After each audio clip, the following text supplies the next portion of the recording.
The Great Barn was built in 1860.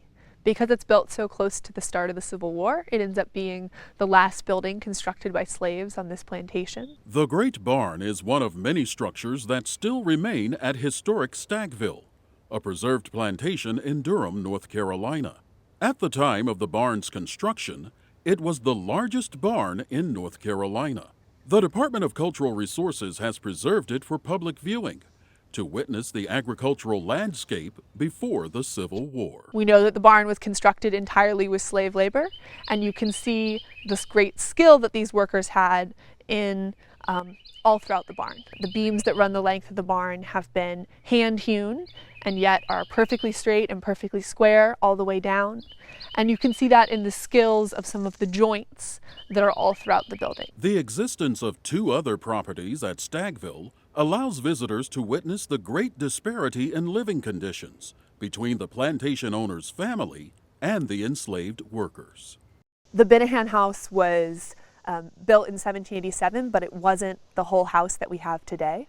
So the first house that was built on the site was a very traditional colonial style house. So a two-room house with a loft upstairs.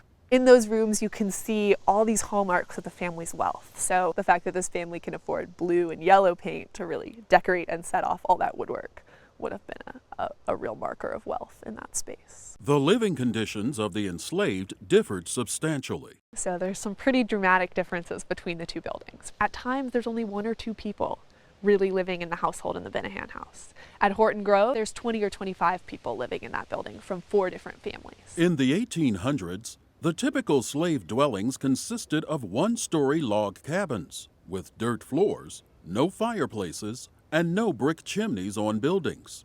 The enslaved dwellings at Staggville consisted of 2-story brick houses with wooden floors, a fireplace, and brick chimneys. I think that's important to remember when you consider Horton Grove is that it's very, very, very atypical for slave dwellings in this country, in the sense that they're unusually well built and they're unusually well constructed and they're unusually well thought out.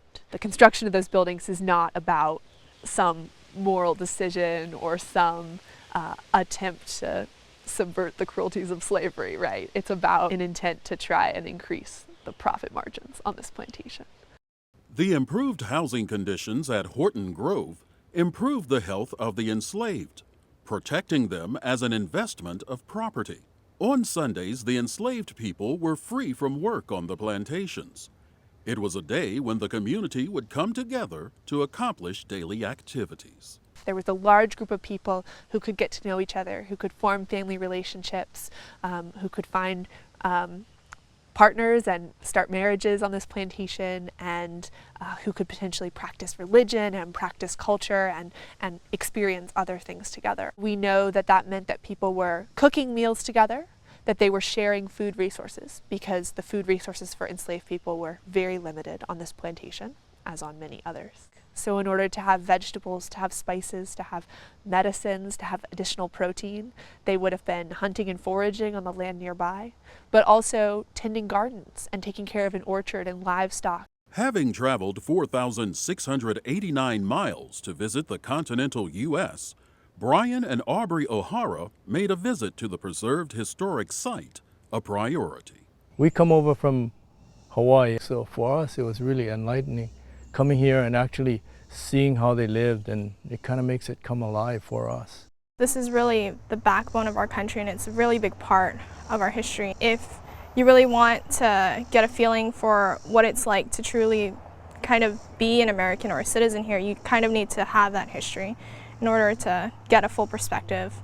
After years of living in Durham and never hearing about the historic site at Staggville, Courtney Bobbitt, a summer intern at the site, has learned firsthand the importance of history and the preservation of historical sites. I personally feel that it's important for people living in North Carolina to visit the historical sites, just because it's important to know the history of the state you're living in. There's so much that went on in North Carolina that a lot of people don't really know about because they don't take the time to go to different sites, to do a little research. I mean, it's really important. When I give tours through here, I get really excited because of the fact that there's not many slave dwellings that are still standing because they are so poorly built.